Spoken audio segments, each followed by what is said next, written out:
నమస్కారం అండి. మనం ఇప్పుడు డి కామేశ్వర్ గారు రచించిన 'దూరపు కొండలు' అనే కథను విందామా? సాయంకాలం 5 గంటలు దాటింది. అప్పటిదాకా ఎండకి ఇళ్లల్లో మగ్గిన మనుషులు చల్లగాలికి బయటికి రాసాగారు.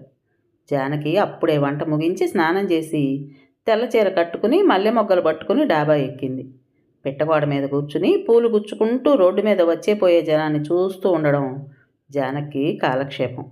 పక్కవాట ఖాళీ అయ్యాక బొత్తిగా ఏం తోచకుండా పోయింది. మళ్ళీ ఎవరన్నా అందులో చేరి వాళ్లతో పొత్తు కుదిరితేనే గాని తనకి ఒంటరితనం పోదు. ఇంతకు ముందుండిన వాళ్లతో బాగా కాలక్షేపం అయ్యేది.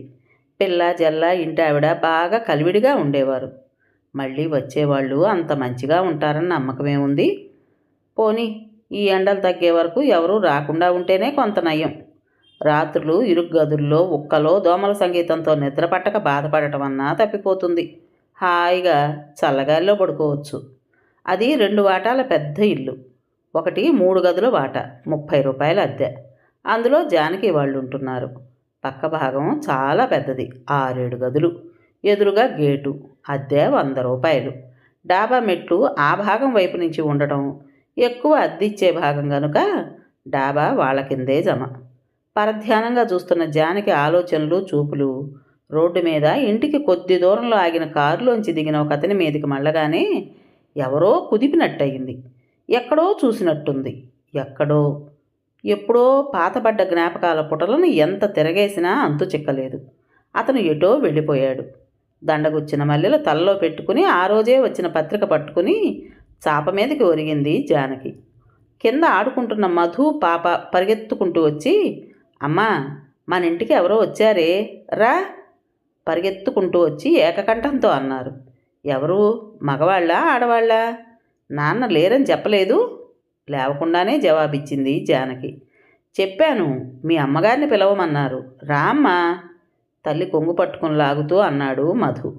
అబ్బబ్బా, ఉండరా, వస్తున్నాను విసుక్కుంటూ కిందికి దిగివచ్చి వీధి వరండాలో లైట్ వేసి గుమ్మంలోకి వచ్చిన జానకి తొట్రుపడి ఒక అడుగు వెనక్కి వేసింది. అతనే.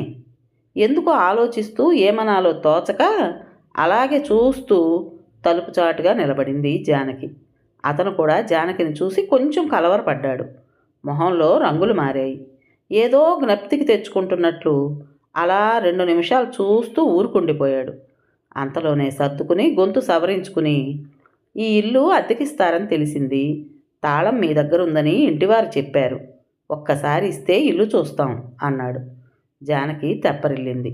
తేలిగ్గా ఊపిరి తీసుకుని, పట్టుకొస్తానుండండి అని లోపలికి వెళ్ళి తాళం చెవి అతని చేతికిస్తూ మరోసారి మొహంలోకి చూసింది. తాళం తీసుకుని ఆయన కూడా ఉన్నతను లోనికి వెళ్ళగానే గుమ్మానికి అలా జరగలబడిపోయింది జానకి. గుర్తొచ్చింది, ఆయన నాన్న అష్టకష్టాలు పడి ఎలాగైనా తనని ఇవ్వాలనుకున్న సంబంధం. తండ్రి పేరు మోసిన ప్లేడర్. చివరికి డబ్బు, హోదా, అందచందాలు వేటిలోనూ వాళ్ళ స్థాయికి తగదని తేలాక ఇలా గత స్మృతులను మననం చేసుకుంటున్న జానకి, ఇల్లు బాగానే ఉంది, ఇంటివారికి అడ్వాన్స్ ఇచ్చి రేపే చేరతాము, తాళాలు అందిస్తూ అతను అన్న మాటలకు ఉలిక్కిపడి ఈ లోకంలోకి వచ్చింది. మిమ్మల్ని ఎక్కడో చూసినట్టుంది. అన్నట్లు మీరు సీతారామయ్య గారు అమ్మాయి కాదు? జానకి సిగ్గుపడుతూ తల ఊపింది. క్షమించండి, ముందర జ్ఞాపకం రాక అడిగాను. మీ నాన్నగారు బాగున్నారా? మీ వారికి ఏం పని? వీళ్ళిద్దరూ మీ పిల్లలా? మర్యాదపూర్వకంగా అతను అడిగిన ప్రశ్నలన్నింటికీ జవాబు చెప్పి నిల్చోబెట్టే మాట్లాడుతున్నాను. లోనికి రమ్మనడమా వద్దా అన్న సందిగ్ధంలో పడింది జానకి. వెడతానండి, రేపు సాయంత్రం వస్తాం. వారం రోజుల నుంచి తిరుగుతూ ఉంటే ఎన్నాళ్ళకి దొరికింది ఇల్లు. ఫ్యామిలీ గెస్ట్ హౌస్లో ఉంది అంటూ నమస్కారం చేసి బయటికి వెళ్ళిపోయాడు. కారు మలుపు తిరిగేదాకా అటే చూసింది జానకి. ఎంత మర్యాదగా హుందాగా మాట్లాడాడు. తనని చూడటానికి వచ్చిన నాటి దర్పం గర్వం పోయి నిబ్బరం టీవీ వచ్చాయి. అవును, అప్పటికింకా చిన్నతనం, ఇప్పుడు బాధ్యతలు, లోకం తెలిసిన మనిషి. జానకి ఆలోచనల్లో ఏళ్ల క్రితం తనని మురిపించిన ఆశలు, చివరికి అవి చోటిచ్చిన నిరాశలు మెదలసాగాయి. ఆలోచనలకు అంతరాయం కలిగిస్తూ, అమ్మా, ఆకలేస్తుంది, అన్నం పెట్టు అంటూ విసిగిస్తున్న పిల్లలిద్దరినీ చెరొకటి అంటించి లోపలికి నడిచింది జానకి. రాత్రి కూడా సరిగా నిద్ర పట్టలేదు. తనని కాదని అతను చేసుకున్న ఆమె ఎలాగుంటుందో. వాళ్ళ సంసారం చూస్తూ వాళ్ళ కలిమితో తమ లేమిని పోల్చుకుంటూ రోజులు గడపాలిగావును. అతనిక్కడికి రాకపోతే ఎంత బాగుండు అనుకుంది. ఉదయం 10 గంటలకి నిన్న ఆయనతో వచ్చినతను మనుషులను తీసుకొచ్చి ఇల్లంతా తుడిపించాడు. మిగతా అలంకరణ అంతా మధ్యాహ్నం దాకా సాగింది. సరిగ్గా 3 గంటలకి 2 లారీలు ఇంటి ముందాగాయి. సోఫాలు, బీరువాలు, డ్రెస్సింగ్ టేబుల్, ఫ్రిడ్జు, బల్లలు, కుర్చీలు, జంట మంచాలు, దిగుతున్న రకరకాల సామానుని గుమ్మంలో నుంచుని ఆశ్చర్యంగా చూసింది జానకి. సామానంతటినీ చూసి లోపలికి చేరవేస్తున్నారు గుమస్తాలు, బంట్రోతులు. అసలు వాళ్ళెవరూ అక్కర్లేకుండానే కార్యక్రమం అంతా జరిగిపోతుంది.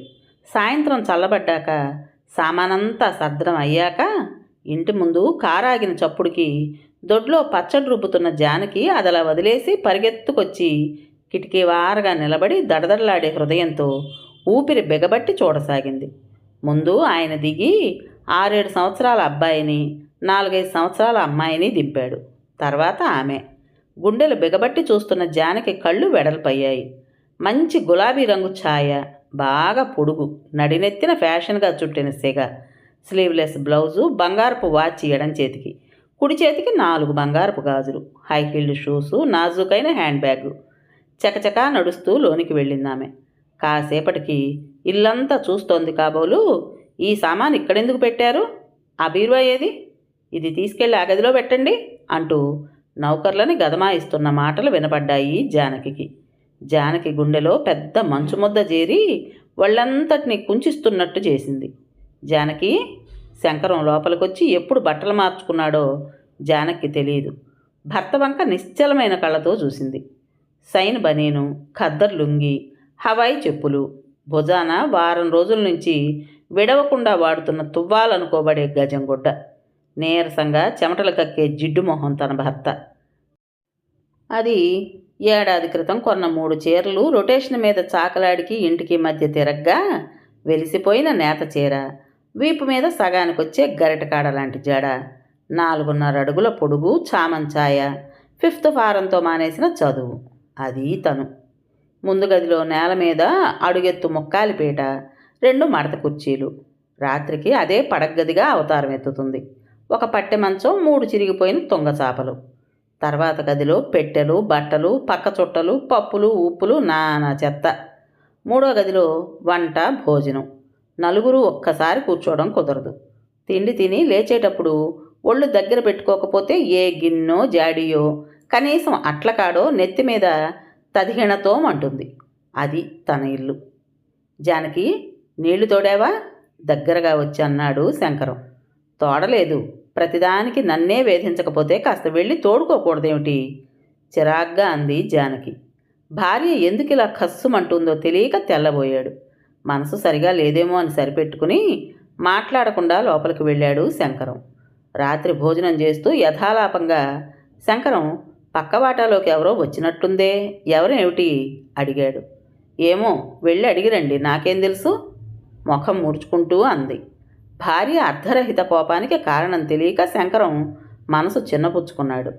రాత్రి నిద్ర పట్టక పక్క మీద పొర్లుతూ ఆపసోపాలు పడుతున్న జానకి చేతిని ప్రేమగా పట్టుకుని, ఏం జానకి, ఒంట్లో బాగలేదా?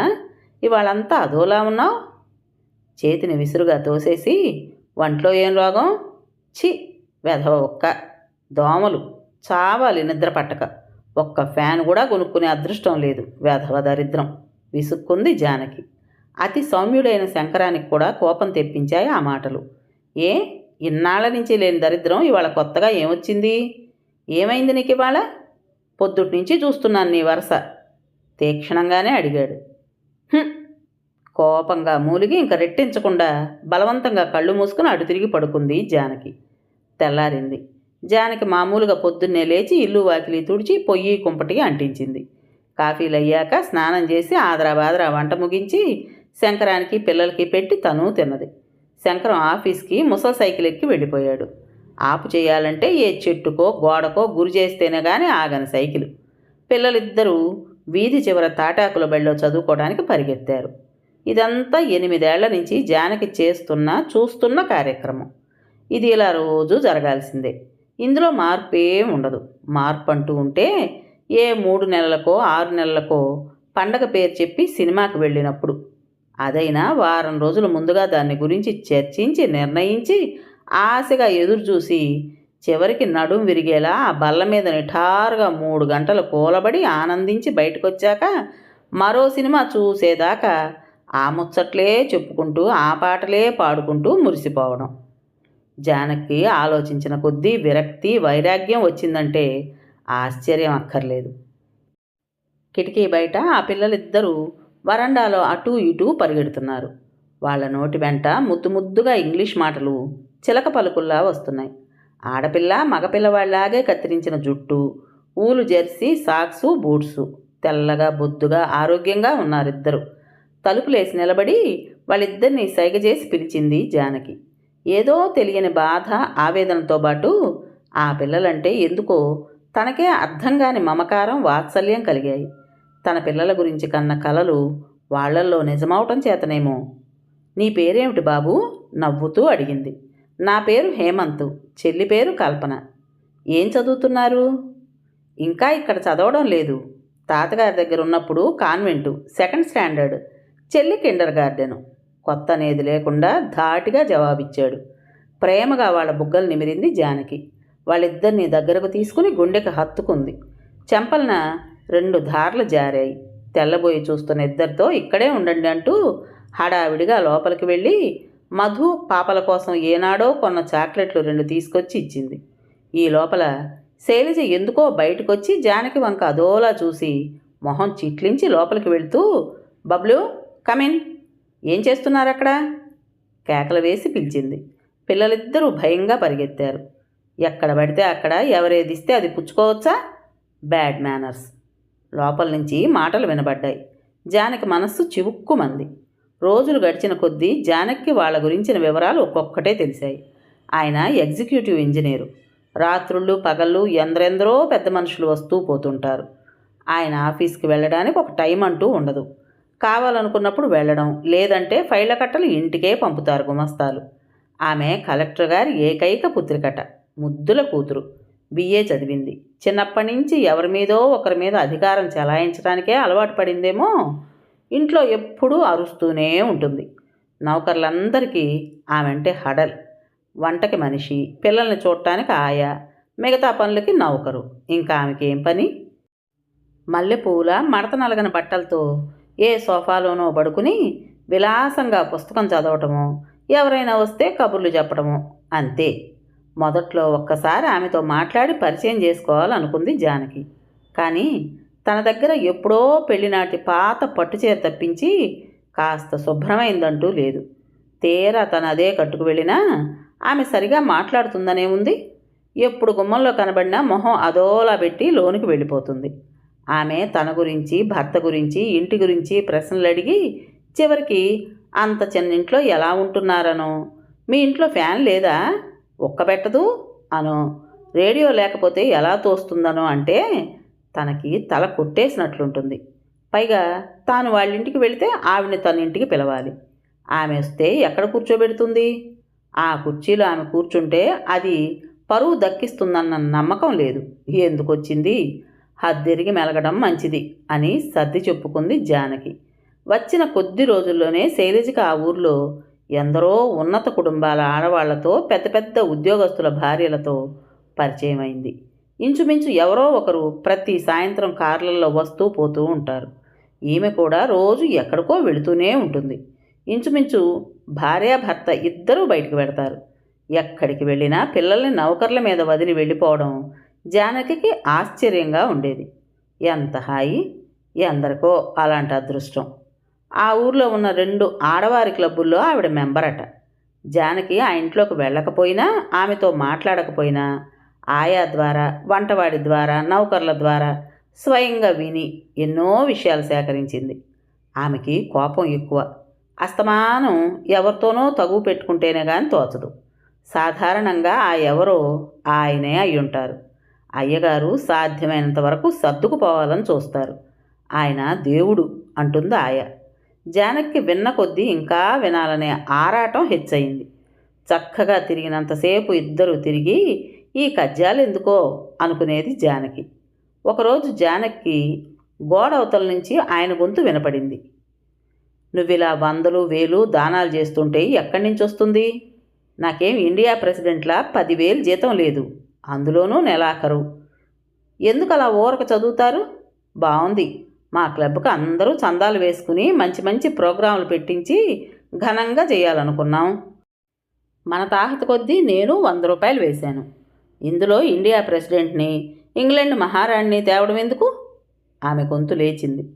మన తాహత 100 రూపాయలు క్లబ్ చందా ఇచ్చేటంతటిదా? అసలు నీకేమైనా ఇంటి ఖర్చు తెలుస్తుందా? నా జీతమంతా మన కారు పెట్రోల్కు చాలటం లేదు. మన వేషాలకి, పార్టీలకి, సినిమాలకి. ఇంక సరే, అదంతా చాలనట్లు ఇంకా నీవిలా వందలు వేలు తే అంటే ఎక్కడి నుంచి తెస్తాననుకున్నావు? ముష్టి 100 రూపాయల కోసం ఎన్ని మాటలు అంటున్నారు? పోనీ అంత బెంగ పెట్టుకోకండి. ప్రస్తుతానికి అప్పుగా ఇస్తే తర్వాత మా నాన్నకి రాసి తెప్పించి ఇచ్చేస్తాను, నిర్లక్ష్యంగా అంది. చాలే, నీ గొప్ప కబుర్లు నా దగ్గర చెప్పకు. మీ నాన్న కలెక్టర్ గొప్పలు నా దగ్గర చూపించకు. సిగ్గు లేకపోతే సరి ఆ మాట అనడానికి. విసురుగా అని బయటికి వెళ్ళిపోయాడాయన. వీళ్ళకి డబ్బు ఇబ్బందేనా? ఆశ్చర్యపోయింది జానకి.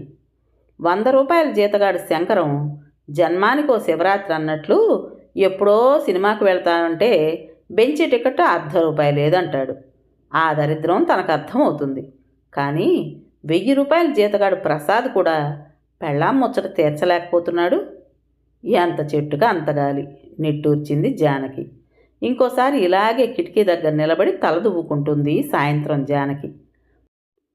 వాళ్ళిద్దరూ ఆరు బయట ఫేమ్ కుర్చీలో కూర్చున్నారు. ఆమె బాగా ముస్తాబయ్యుంది. ప్రయత్నం లేకుండానే మాటలు చెవిన పడుతున్నాయి. నేను రాను, నువ్వెళ్ళు కావాలంటే, నాకు వీలవదు చిరాగ్గా అన్నాడు ప్రసాద్. బావుంది, ముందు వస్తామని ఇప్పుడు వెళ్ళకపోతే ఏం బాగుంటుంది? మిమ్మల్ని కూడా తీసుకొస్తానని చెప్పాను వాళ్ళతోటి. ఎవరిని అడిగి చెప్పావు? నేను వస్తానని నిన్నెవరు చెప్పమన్నారు? ఎందుకు బాగుండదు? నువ్వు ఒక్కతివే వెళ్ళు, చాలా బాగుంటుంది. మా క్లబ్ మెంబర్ వెడ్డింగ్ యానివర్సరీ, డిన్నర్కి పిలిచారు. ఇద్దరం తప్పకుండా రావాలని మరీ చెప్పారు. వస్తామని ప్రామిస్ చేశాను. ఇందులో తప్పే ఉంది? నేను మనిషినేగా, నాతోనూ చెప్పవచ్చుగా. కనీసం తర్వాతనైనా ఆయన ఫోన్ చేస్తే ఏం పోయింది? ఎవరో ఆడవాళ్ళు నీతో చెబితే నీ కొంగుబట్టుకు తయారవడానికి నేనేమంత చవటదద్దమ్మని కాదు. నాతో చెబితే ఒకటి, మీతో చెబితే ఒకటినా? మీకు పిలిపొచ్చిన చోటికల్లా నేను రావడం లేదు. ఇప్పుడు నీతో వాదిస్తూ కూర్చోడానికి నాకు ఓపిక లేదు. నేను రాను. నా సంగతి నీకు తెలుసు. ఒక్కసారి చెబితే ఇంకంతే. అలా అని నిన్నొద్దని లేదు. నువ్వు వెళ్ళు. నేను వెళ్ళడానికి మీ పర్మిషన్ అక్కర్లేదు. నేను ఎలాగో వెడతాను. ఛీ, ఎంత చదువుకున్నా ఈ మగవాడన్నవాడు ఇంతే. ఆడది కాస్త చొరవ చేస్తే సహింపుండదు. అందరిలో నా పరువు తీయాలనేగా మీ పంతం. సరే కానివ్వండి, మీ గుణమే బయట పెట్టుకున్నారు. కోపంగా లేచి తనే కారు నడుపుకుని వెళ్ళిపోయింది. ఎంత సంపాదనున్నా అనుభవించటం చేతగాని మనుష్యులు. అనుకున్నంత మెత్తనివాడు కాదు అతను. విస్తుపోయింది జానకి వాళ్ళ ప్రవర్తనకి. వాళ్ళొచ్చి 2 నెలలు అవుతుంది. పక్కవాటాలో మాటలు మరీ ఎక్కువగా వినపడసాగాయి జానకి ఆ మధ్యాహ్నం. ఎల్లుండి వాళ్ళు వస్తుంటే నువ్వు రేపు వెళ్ళిపోవడం ఏం బాగుంది శైలు? ఆయన మొదట నెమ్మదిగానే అన్నాడు. సీట్లు రిజర్వ్ చేయించడం కూడా అయిపోయాక ఇంకా మానేది ఎలాగా చెప్పండి?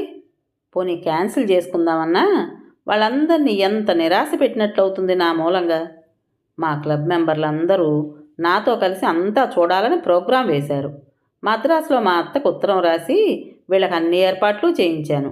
ఊటీలో, బెంగళూరులో, మైసూర్లో, కొడైకెనాల్లో, మధురలో అంతా నేను 1-2 సార్లు తిరిగాను కాబట్టి నాకు తెలుసు. నేనున్నానని వాళ్ళు ఎంతో ముచ్చటపడి ప్రోగ్రాం వేసుకున్నారు. ఇప్పుడు ఇలా చివరి క్షణంలో నేను మానుకుంటే వాళ్ళు ఏమనుకుంటారు? వెళ్ళదలిచిన వాళ్ళు ఎలాగూ వెడతారు. నువ్వు లేకపోతే పోయేదేం ఉండదు. సరిగ్గా ఒకరోజు ముందర నీవిలా వెళ్ళిపోతే అమ్మా నాన్న ఏమనుకుంటారు? వాళ్ళు వస్తారని తెలిసి వెళ్ళిపోతున్నానేమిటి? ఎప్పుడనగా వేసిన ప్రోగ్రాం? నిన్న కదూ వీళ్ళ టెలిగ్రామ్ అందింది. ఇంటికొచ్చే అత్తమామలు ముఖ్యమా, ఈ సరదాలు ముఖ్యమా? తీక్షణంగా ఉంది అతని గొంతు. వాళ్ళొస్తే నేనేం చేయాలి? మీరున్నారు, వంటవాడున్నాడు, నౌకర్లున్నారు. నేనేం వండాలా, వార్చాలా? వాళ్ళు ఏమనుకుంటారు అన్న ధ్యాస లేదన్నమాట. నీ గురించి ఏమనుకున్నా నీకు లెక్కలేదు కానీ నా మాట ఏమిటి? అంతగా వాళ్ళు వచ్చే వేళకు నేను ఉండాలంటే ఇప్పుడు వీలు కాదు. 15 రోజులు పోయాక రమ్మని వైరివ్వండి. నోర్ముయ్.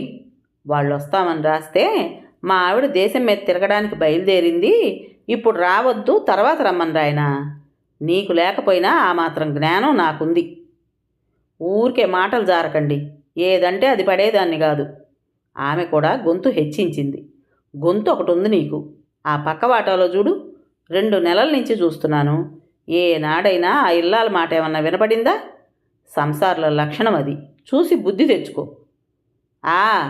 మీరు ఓ గంగిరెద్దును కట్టుకుని ఉండాల్సింది. మీరు కూర్చోమన్న చోట కూర్చుని ఆడమన్నప్పుడల్లా కీచిన బొమ్మల చక్కగా ఆడుతూ ఉండేది. చాలే, వినపడుతుంది. అవును, నిజమే. ఆనాడు ఆమెని అందచందాలు లేవని, మాతో తూగే తాహతు లేదని నిరాకరించాము.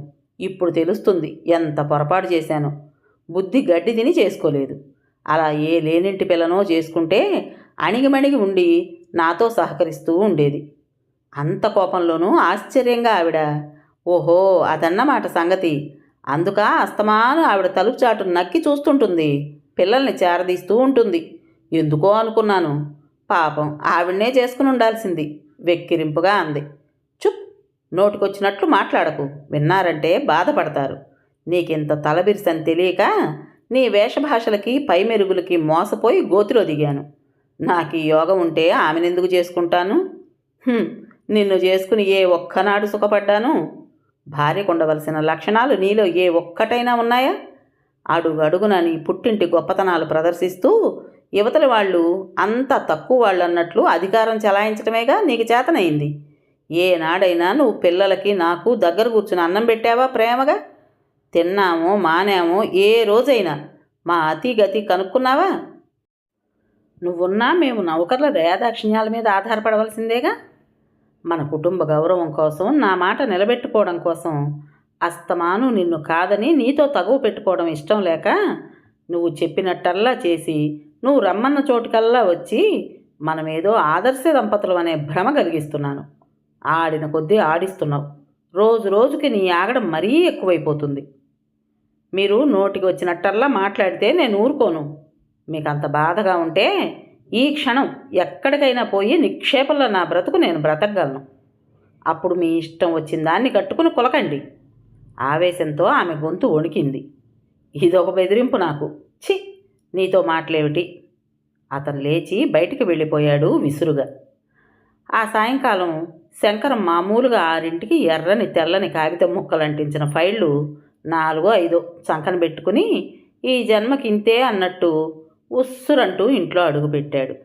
2 నెలల నుంచి జానకిలో చెప్పలేని మార్పు వచ్చింది. ఇదివరకులా నవ్వుతూ మాట్లాడదు. పలకరిస్తే ఏదో ఆలోచనల్లోంచి చికాగ్గా విసురుగా కసురుతుంది. ఆఫీస్ నుంచి ఇంటికొచ్చే వేళకి నవ్వుతూ ఎదురొచ్చి ఆప్యాయంగా కాఫీ అందించి సేద తీర్చినట్టు మాట్లాడే జానకి ఇప్పుడు అసలు గుమ్మంలోకే రావడం లేదు. విసురుగా కాఫీ తెచ్చి బల మీద పెట్టి వెళ్ళిపోతుంది. పిల్లల్ని ఉత్తపుణ్యానికే తిట్టడం కొట్టడం చేస్తుంది. శంకరానికి ఎంత ఆలోచించినా భార్య ప్రవర్తన అర్థం కాలేదు. ఇంట్లో ఉన్న కాసేపు జానకి ప్రవర్తనతో మనసు విరిగిపోయేది. ఏం మాట్లాడితే ఏం ముప్పో అన్నట్టు ఊరుకునేవాడు శంకరం. ఎన్ని విధాలుగా అడిగినా జానకి ముభావానికి కారణం తెలుసుకోలేక తన తప్పేమిటో అని మదనపడేవాడు. జానకి శుభ్రమైన చీర కట్టింది. మొగం రుద్ది కాటిక పెట్టిందేమో ముఖం కళకళ్ళాడుతూ ఉంది. జడమానేసి సిగ చుట్టి మల్లెపూల దండబెట్టింది. కళకళ్ళాడుతూ ఎదురొచ్చిన జానకిని చూసి ఆశ్చర్యపోయాడు శంకరం. లోనికి వెళ్ళినప్పుడు కాఫీ గ్లాస్ తెచ్చి అందిస్తున్న జానకిని చూసి, ఇవాళ రాణిగారు ఎందుకో అప్సరసలతో పోటీ పడుతున్నారు బెదురుతూనే అన్నాడు శంకరం. మనసు సరిగా ఉండాలే గాని విట్లు వేయడంలో, ఆమె అందం పొగటంలో ఫస్టు. ఎలాగైనా కొద్దిపాటి కవి హృదయం ఉంది శంకరానికి. 7 ఏళ్ళు దాటినా ఆ మాటే అంటున్నారు. ఎప్పుడూ అవే కబుర్లా? కొత్తవి చెప్పాలి కానీ. సరే పోన్లేండి కానీ నీళ్లు తోడాను, చల్లారిపోతాయి, త్వరగా కానివ్వండి. సబ్బు తువాలు అక్కడే ఉన్నాయి ముసిముసి నవ్వుతో అంది జానకి. కళా మాయా అనుకున్నాడు శంకరం. కొద్ది రోజుల కిందటి జానకి విసుగు కోపం అర్థం అవ్వలేదు. ఈనాటి ఆమె ఆదరణ అభిమానం అర్థం అవ్వడం లేదు శంకరానికి. కథ పేరు దూరపు కొండలు. రచించిన వారు డి కామేశ్వరి గారు. విన్నారు కదండి. మరి ఈ కథ మీకు నచ్చిందా? నచ్చినట్టయితే లైక్ చేసి మరో నలుగురికి షేర్ చేయండి. అలాగే ఈ కథ పైన మీ విలువైన అభిప్రాయాన్ని కామెంట్ బాక్స్లో తప్పకుండా తెలియజేస్తారు కదా. మరి ఇంత మంచి కథను మనకు అందించిన రైటర్ గారికి మనస్ఫూర్తిగా మనందరి తరపున ధన్యవాదాలు తెలియజేసుకుంటూ, కొత్త వాళ్ళు కనుక మన ఛానల్ చూస్తున్నట్టయితే తప్పకుండా సబ్స్క్రైబ్ చేసుకోండి. రేపు మరో మంచి కథతో మీ ముందుకు వస్తాను. అప్పటి వరకు ఉంటానండి.